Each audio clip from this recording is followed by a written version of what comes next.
गुरुदक्षिणा। एक बार राक्षस राज रावण कैलाश पर्वत पर महादेव जी की आराधना करने लगा। वहां पर महादेव जी को प्रसन्न न होते देख वो हिमालय के वृक्ष खंडक नामक दक्षिण भाग में जाकर तपस्या में लीन हो गया। वहां भी जब उसने शिव को प्रसन्न होते नहीं देखा, तब वो अपना मस्तक काटकर शिवलिंग पर चढ़ाने लगा।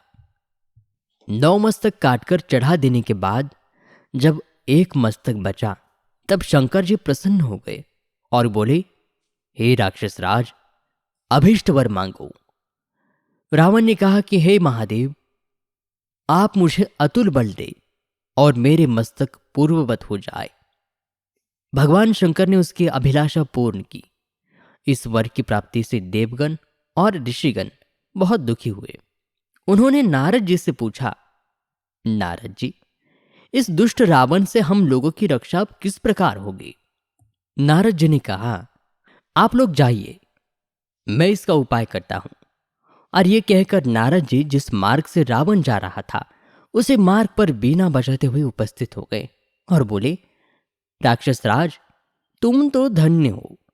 तुम्हें देखकर मुझे असीम प्रसन्नता हो रही है। तुम कहां से आ रहे हो और बहुत प्रसन्न दिखाई दे रहे हो? रावण ने कहा, देवर्षि, मैंने आराधना करके शिव को प्रसन्न किया। और यह कहकर रावण ने सारा वृत्तांत देवर्षि नारद के सामने प्रस्तुत किया।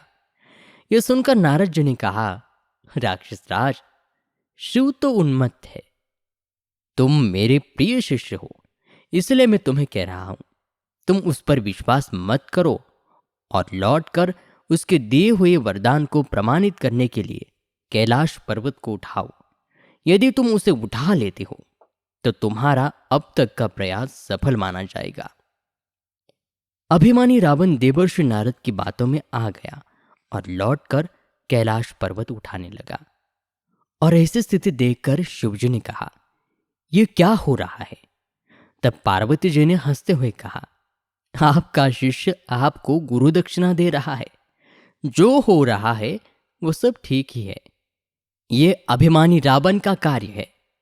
और ऐसा जानकर शिवजी ने उसे शाप देते हुए कहा, हे दुष्ट, शीघ्र ही तुम्हें मारने वाला उत्पन्न होगा।